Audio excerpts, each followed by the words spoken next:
So today we're going to be analyzing some of the games played by great Paul Morphy. Okay, so you guys can keep posting some questions if you have them in the comments chat, and we'll just get started right away. So, yeah, this game was a very famous game, and if you talk about Paul Morphy's game, this is usually the first game that comes to mind, and is lot discussed a lot, and is the first game that I ever saw of Paul Morphy. So I thought I'll start with this game, and this game is a very good example of Paul Morphy's playing style and a few other things that we're going to discuss today. Okay, so the game starts off in a Philidor opening. So after knight f3 here, after the for usually 45 knight f3, we have d6, which is keeping the bishop inside the pawn chain, uh, not putting it out. Okay, that can be a good thing or a bad thing here. So d4, opening the position. And bishop g4, Fischer comments on this move as already a weak line for black, because after this move d4 you have to give the bishop. So here otherwise over here if you take this, the point is you're losing a pawn. You can just take on d8, king d8, knight e5, and okay, here you have to defend this pawn. You can go bishop e6, take the diagonal before bishops comes to c4, but okay, simply pawn up out of the opening, it's not worth it, right? You're not even getting the bishop pair for it.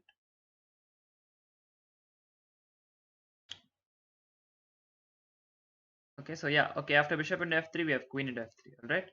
And d into e5. So, okay, black is not material down, but black definitely lost the bishop pair. Okay, and white continues with bishop c4.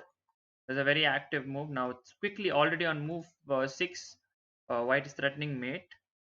So, okay, black develops a piece while defending mate, knight f6. And white quickly jumps over and makes a very nice double attack. Right? Yeah. So over here, this double attack really he's not able to stop this. He goes queen e7. Here taking the pawn is actually not so good because of queen before check. It looks for a moment like it's getting the rook, but queen before check, and all of a sudden you're just winning a pawn. After this, this pawn is again like you got to play c3, c5 kind of moves, and okay, black still has chances, and black is not completely lost. Okay, so in the game, white went knight c3. He didn't get greedy.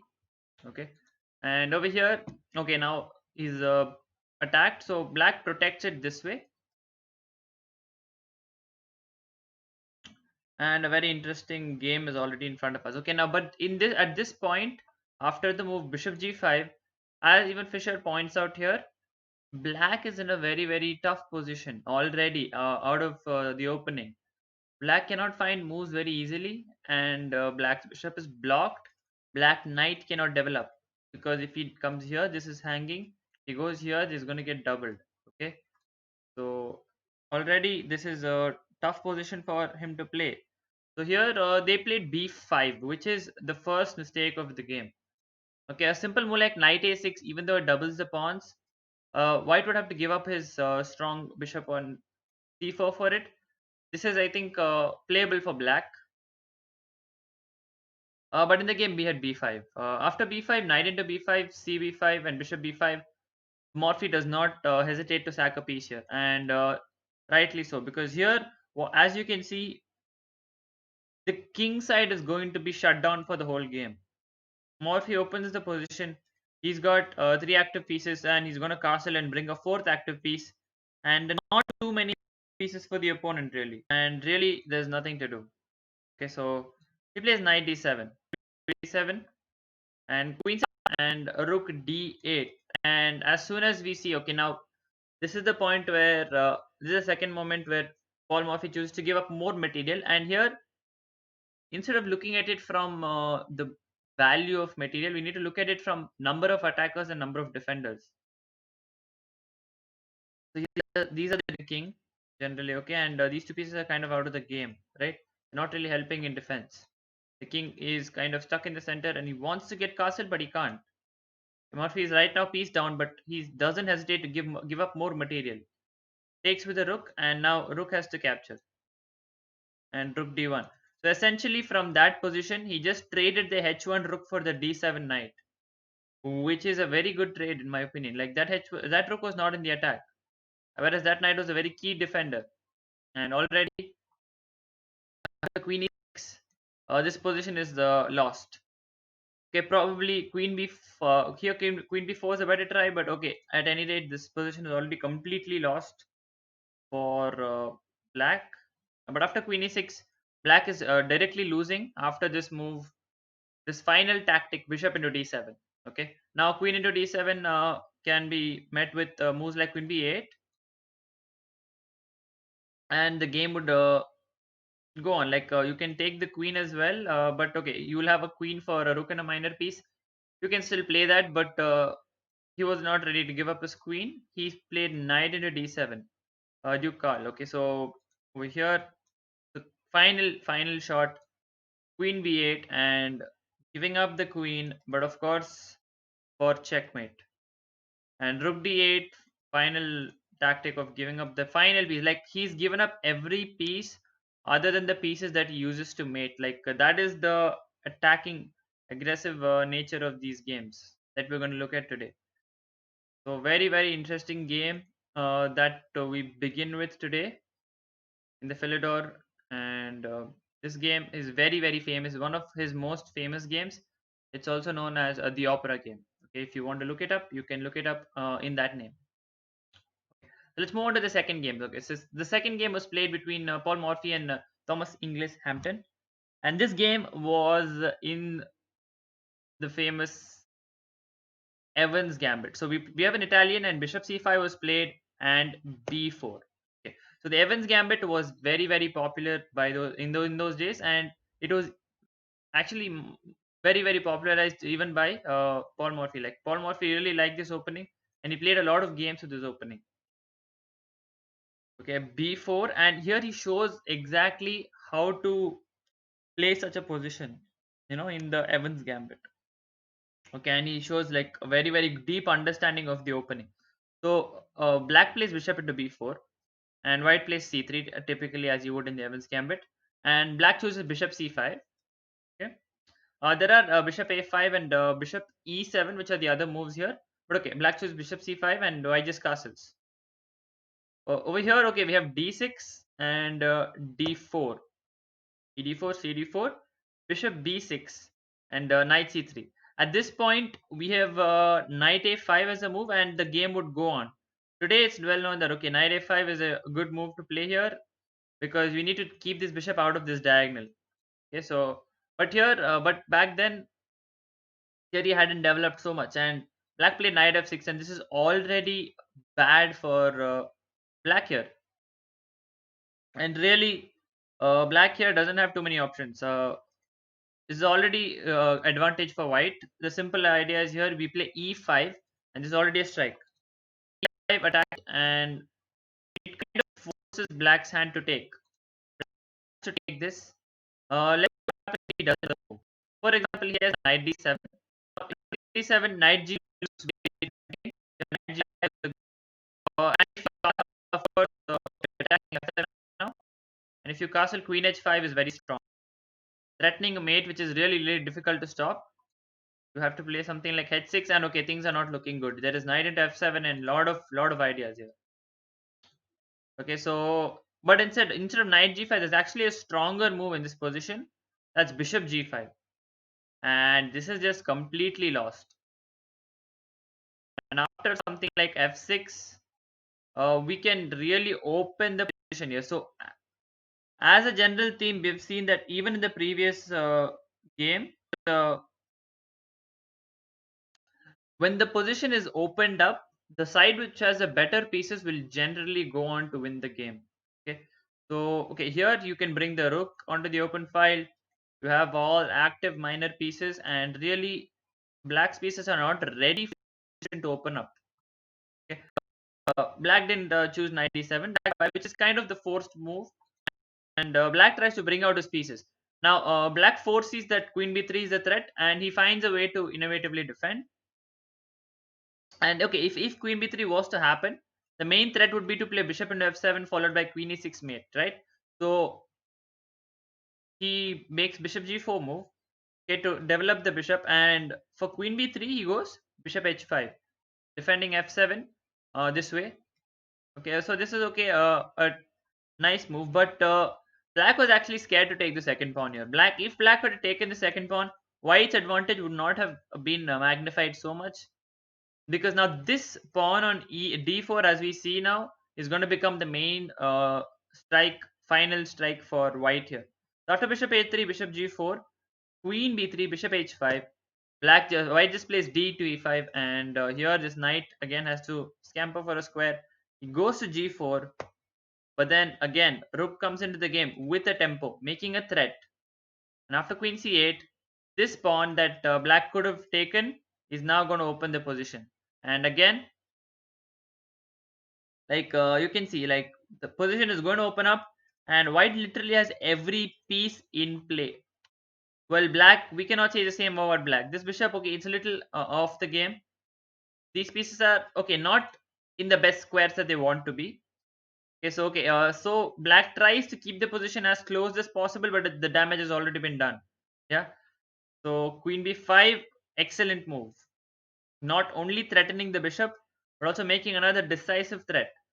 Black manages to save the bishop, bishop g6, but after bishop d5, black just resigned. In view of this disastrous threat, like bishop into c6, queen into g6, and mate is like inevitable. And really, white just showed complete understanding of the Evans Gambit position and how to develop his pieces in an aggressive manner, and really shows a very clinical finish. A very, very instructive game. If you ever tried the Evans Gambit, you should really check out Paul Morphy's games. They really, really will show you so many different ideas in this opening, and you will really enjoy playing the Evans Gambit with such understanding. Let's move on to the third game. Okay, the third game was played between Paul Morphy and Dominguez. Okay, so e4, e5, knight f3, knight c6, bishop c4. Okay, knight f6 and d4. Okay, d4, and here we have e takes d4 and a castle, hanging a second pawn. Okay, if you were to take the second pawn, it will go into an opening actually named after Morphy, as called the Morphy attack. Okay, so possible line would be knight into e4, and the point here is after rook e1, black plays d5, but okay, white has a shot here. White plays bishop into d5, temporarily going a piece down, but plays knight c3. Okay, and then regains the piece. And okay, this is a completely different opening. Just wanted to mention that here because it was named after Paul Morphy himself, and he was he actually contributed to this opening. But okay, in this game we had bishop c5 and e5. Okay, today it's well known that in this position, which is known as the Max Lang attack, d5 is the main move. And okay, there are the opportunities for both sides are very, very dynamic, and really there is a very interesting game to follow here. Okay, so after say ef6, dc4, and rook e1 check, bishop e6, there are two main moves, the knight g5 and bishop g5, and you can try out both, and they have different tricks and different ways to play in both those lines. So basically, yeah, this is a very interesting position which you can kind of look into. But okay, in this game, he didn't find d5. Later on, it was found that okay, d5 is a very, very strong response by black. But okay, knight e4 was played in the game. Knight e4, not a very, very good move. Black plays bishop d5, which is a very precise refutation of knight e4, not allowing d5 to be played and forcing f5 to be played. If not for f5, this knight is trapped. Okay, and the point is after f5 and ef6, you are not going to castle very easily right now, keeping the king in the center, and that is of the essence in this position. Okay, knight at f6, and okay, now he has to move the bishop, but okay, he develops a new piece and saves the bishop. which is another very important thing that you need to notice, right? Because yeah, okay, he could have moved it back, but then again he tries to develop a new piece to make the pin instead of moving the same piece twice. So usually, when this is possible, you need to try and do this in your own games as well. Try to get as many pieces out quickly and try to always be innovative like this. Okay, now here he goes bishop into f6. Bishop into f6 and rook e1 check. He removes an important defender, makes a trade, and again brings another piece into the game. Knight e7 and knight e5. Okay, bishop just takes on e5. Like knight e5 is a very powerful move. Knight f7 is a dangerous threat, which is not easy to stop because you can go rook f8, but there is some queen h5 ideas, followed by sacks on g6.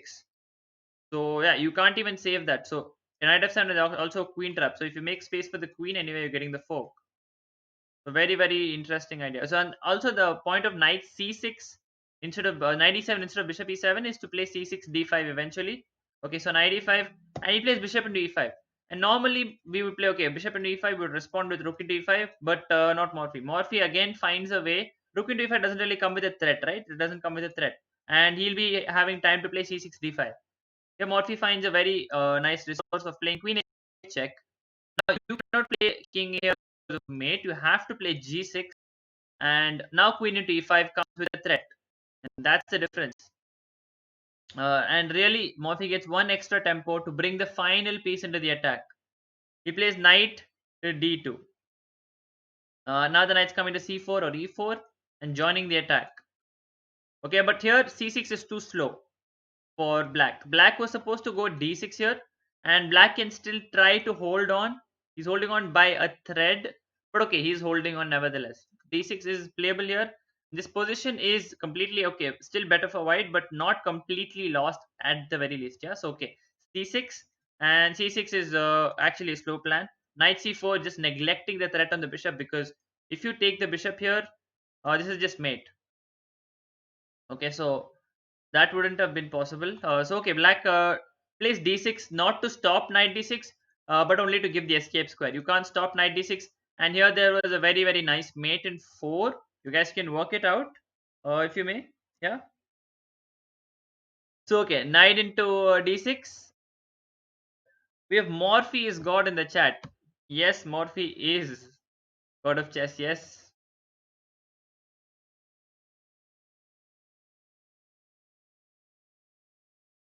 Okay. And okay, bishop e6 check. And knight c7, knight into c8 check, queen d6 is the only move here, and queen into d6 is mate. So again you see a game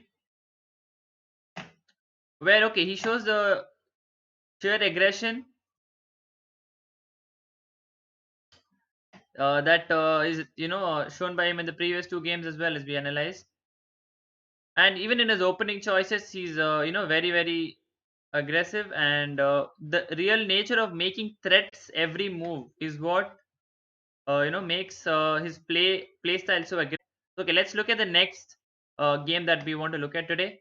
This game is in another one of Morphy's favorite openings, the King's Gambit. Okay, the King's Gambit is again a very favorite opening of Morphy here. Let's check it out. After f4, we have ef4, knight f3, and g5. Okay, this was a very famous line back in the day, and even today it's still played. Like this is still a popular line today. h4, g4, and knight e5.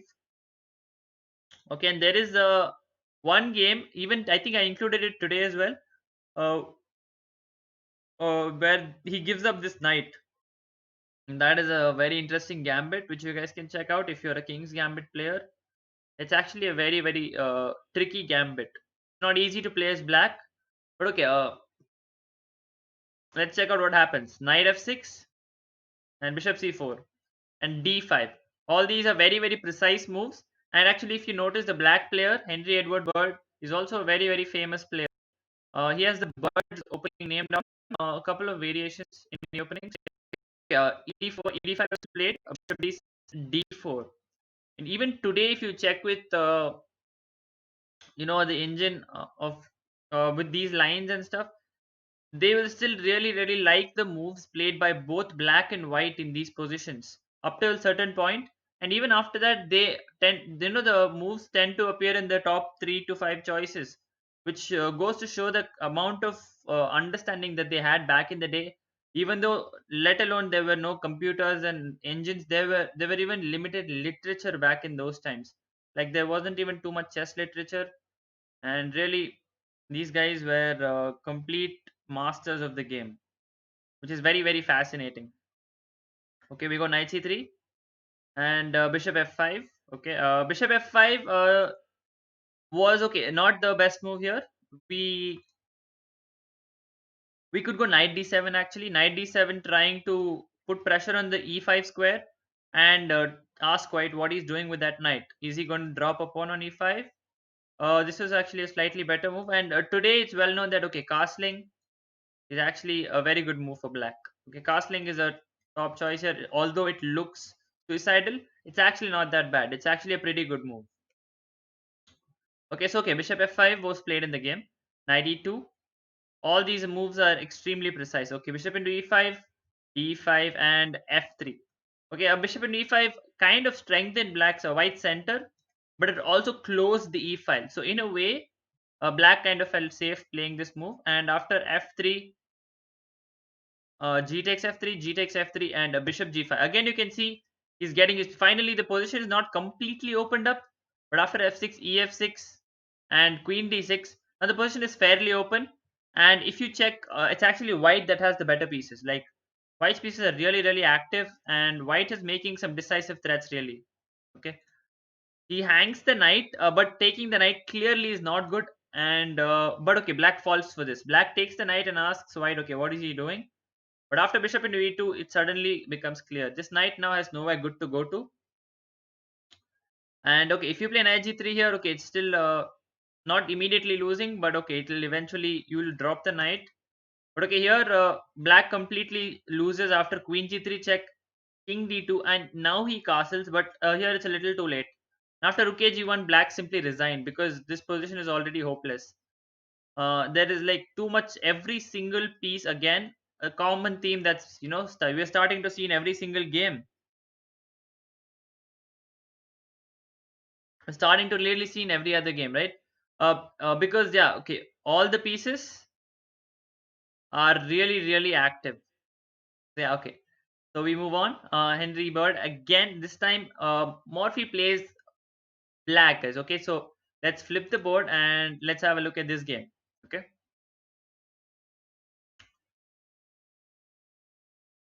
Okay, so e4, e5. Okay, we have e4, e5, knight f3, and d6. Okay, and Morphy plays f5 here. Okay, very interesting move. Again, not afraid to open up the diagonal here. But okay, here in this game, we can see how even Henry Bird is trying to play in a very aggressive manner, but Morphy quickly gains space early in the opening. Bird puts a knight in the center on an outpost. 6. It's okay, white is already aggressively developed, but black has some space in the center which he can claim to, be a small amount of compensation here. Okay, so bishop d6 and knight h4, putting pressure on this pinned knight. Yeah, okay, so he castles, also adding protection to this knight here. Queen d2 and queen e8, hitting this knight and getting the queen out of the pin. Now this knight is free to move. And yeah, okay, white makes g4. Very nice pawn sacrifice. What white wants to do is castle and use the g file to attack the black king, but he never will get the time to do that. Okay, but okay, black takes the pawn, knight into g4. Okay, you might think, okay, it's defended, but okay, you drop the knight on h5. So effectively, black gained a pawn. Knight goes back to e5. Okay, yeah, okay, knight f6. I mean, knight c6 is played. Bishop to d2 and queen h3. Now this is a very deep move actually. Yeah. So here white made a mistake of taking on c6 and then going to e3, and now he chooses to castle. Okay. But okay, rook b8 and using the open b file to hit this pawn, and white actually castles to defend. And already Morphy needs to Morphy starts his sacrificing intentions and just strikes on f2. And over here, okay, just taking back on f2 is not sufficient. The attack just starts with queen a3. This queen is off limits because if you take, then bishop a3 is mate. But okay, not only that, it's not just for that. Queen b2 is also serious mate threat. So okay, white has to react here. White plays c3, defending the b2 square in that manner. Okay, so okay, Morphy continues queen into a2. Now making the threat of queen a1 check, king c2 and rook into b2 is another checkmate. So he has to play b4 here. He goes b4 to okay, not allow this rook into b2 checkmate, and also offer a queen trade, which is one of the most common defensive tactics that you can employ when your opponent is going completely aggressive against your king, right? So trade queens, it'll 9 times out of 10 the attack will mostly be stopped or will be completely weakened. Okay, so yeah, so we have queen a1 check, to avoid the queen trade, king c2 and queen a4 check before making another piece sacrifice on b4. He could not do that in this position, okay, because the queen was in the tension. So he just gives a couple of checks and gets the queen out of this position and then attacks on b4. And here, okay, this position is too dangerous for white. White realizes this and makes a counter sacrifice of a queen to try and slow down the attack, which is again a common theme. When you start sacrificing, always need to look out for counter sacrifices. But here, okay, white is not going to escape. Queen into b4, and this position is almost completely winning. So just a few more ideas here. Okay, we have e3. Now the idea of e3 is just get the bishop, the final piece again with tempo. Takes the pawn and bishop f5 check. And already, okay, again you can see this rook d3 has to be played. If you go back here, then just queen c3 is mate, right? That's the only other move here. Rook d3 is forced, queen c4 check, and queen a2 check. And in the end, we have queen b1 check, and white just resigns. The problem is, okay, you can't block with bishop c1. You have to give the rook. You have to give the rook, and you're just down too much material. If you go bishop c1, let's just check out. Okay, this is obviously the better move. But if just to show you the point of bishop c1, you can just pick up this rook for free, and you're threatening this, so you have to take the bishop really. If you don't take the bishop, it's not clear how you're defending against this threat. Yeah, or at least against this, you can take the bishop at the very least, the c1 bishop, and threaten the rook. So you have to take this. But the problem here is you're just down too much material after queen e4 check. Okay, so okay, bishop into d3 is just winning on the spot. You don't even have enough to fight on.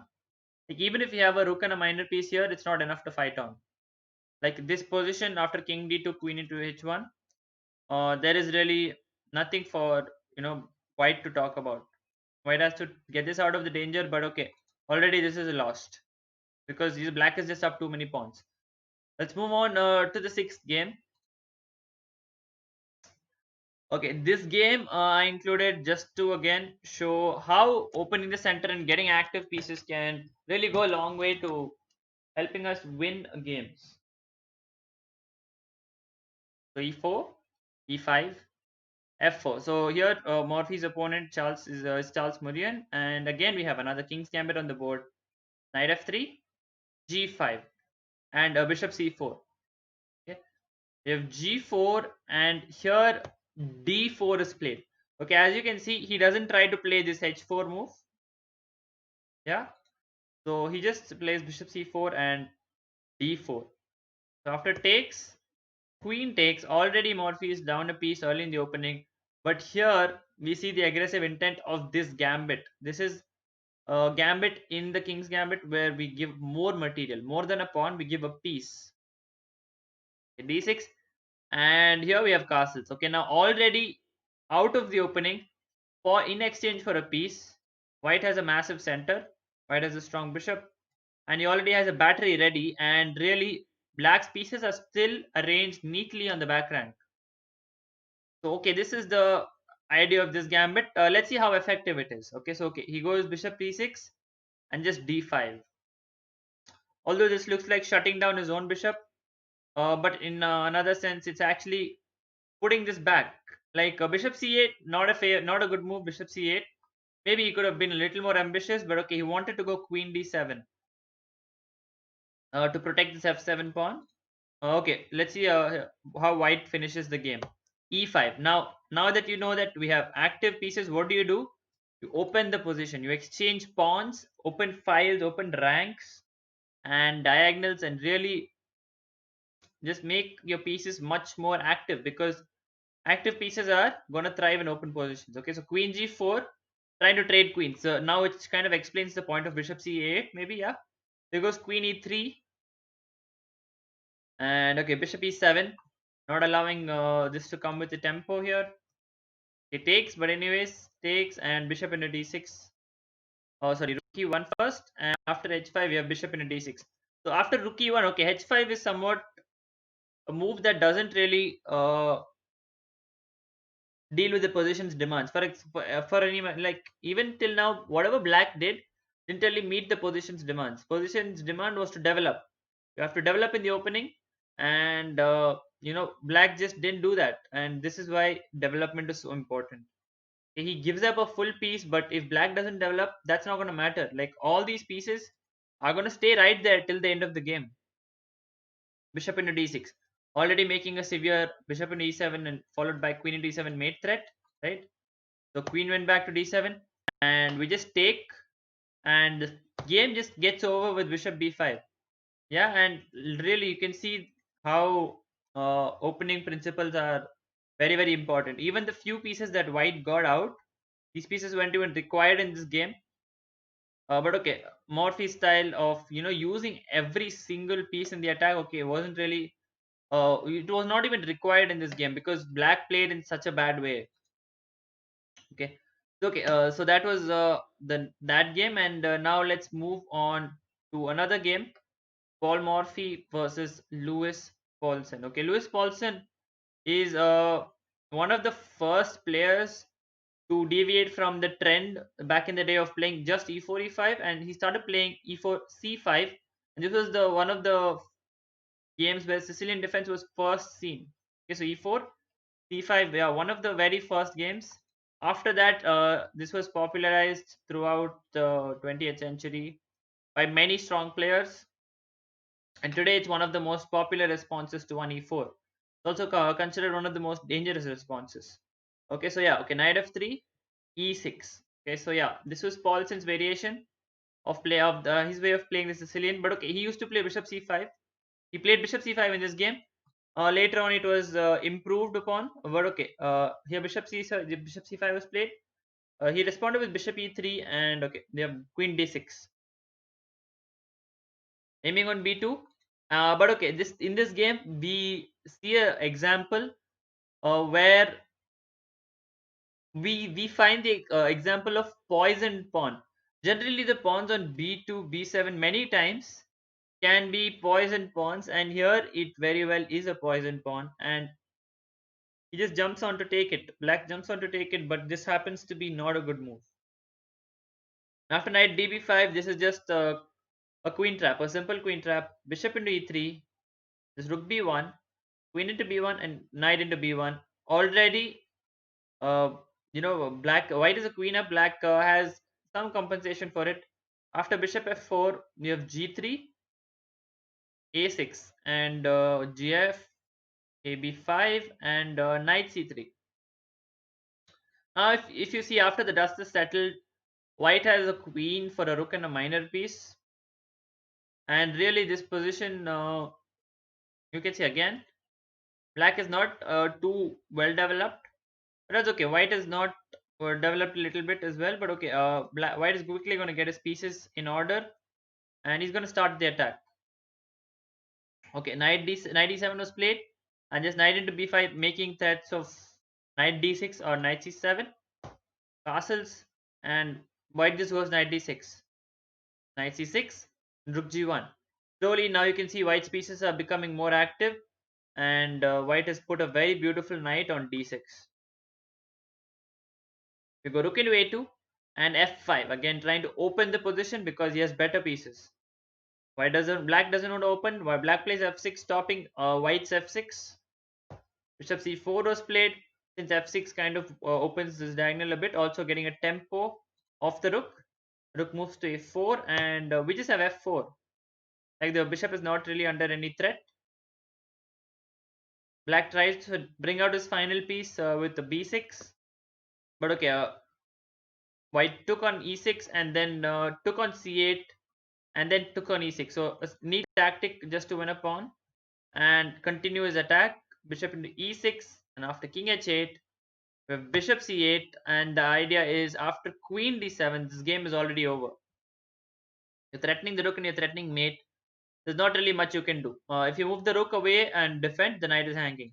But okay, black chooses to give the knight this way and then plays rook a1 check, king f2. But here, okay, rook into c2, king e3, and it was in this moment that black chose to resign the game. Yeah, and again another very instructive win from white. Okay, this the point of showing this game was the concept of that poisoned pawn. Even back in those days, was very well understood. So he knew that he didn't have to defend it because the queen was getting trapped. So this was one of the first few instances where this concept was showcased.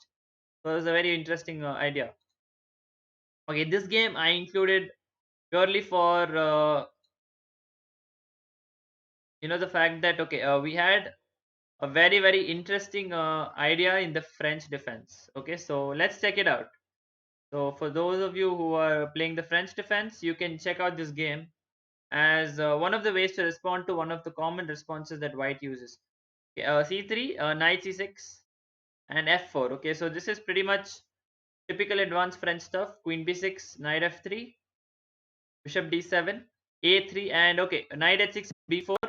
And as we can see here, white has made a ton of pawn moves, and this could happen in any game, right? This is generally stuff that we see even today.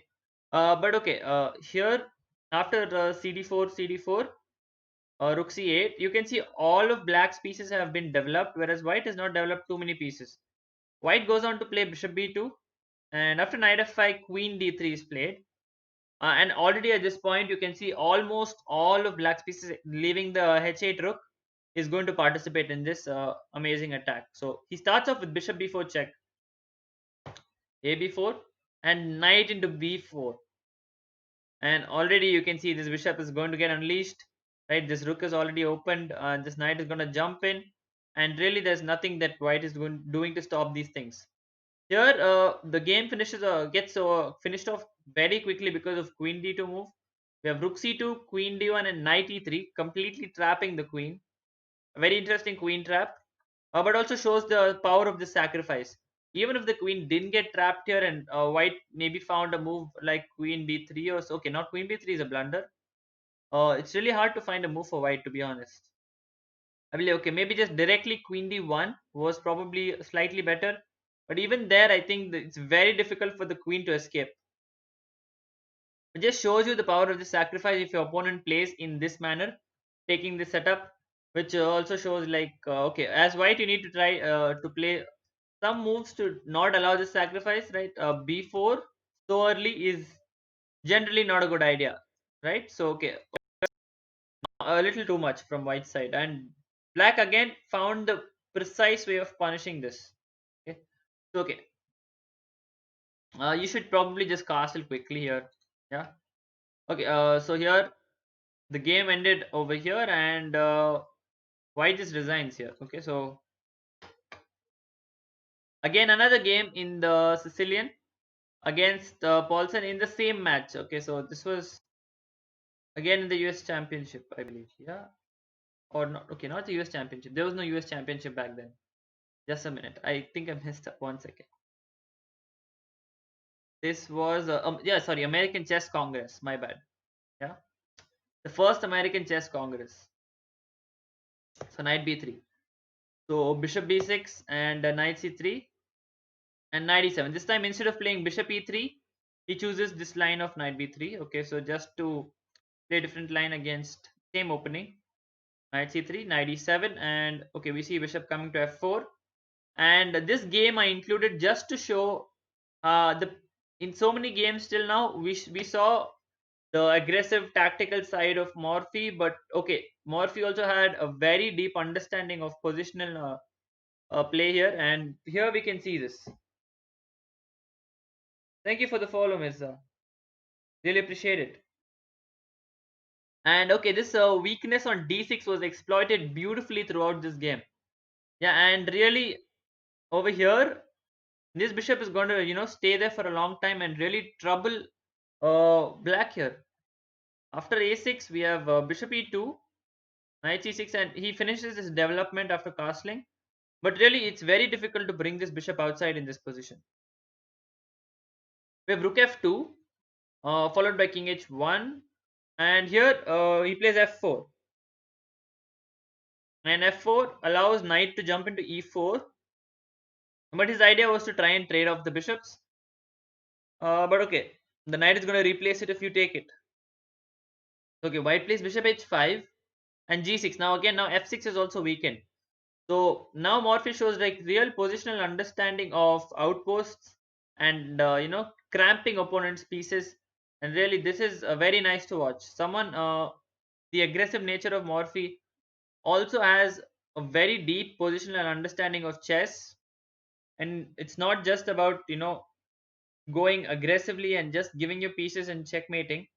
It's also about knowing when to do that. Like he knew that okay, in many positions, opponent's pieces were not developed in a way that they can really handle the attack, which really allowed him to sacrifice and still play very very aggressively. Okay, but in this position, he didn't really have that option, but he had option of invading weak squares, and he shows how to do that as well very neatly. Yeah. Okay. So here we go. G3 and f3 was played in the game, trying to keep things closed. But okay, knight d2, taking on f3. Like f3 was again not very good. Bishop goes back, trying to trade off that powerful knight. He takes on f3 and attacks the queen. Queen goes back, and rook g1. Bishop takes on f6, and here bishop f4 was played. Really, okay, here already after knight and f6, we can see that there's a tactic. Here we have intermediate move, another common theme that we learned today. But okay, back in those days, these themes were not really taught the way they're taught today. So it's very interesting to see them executed so nicely. But after rook into c8, e into f4, white is already piece up. And okay, rook into c2, rook c1, and rook into f2.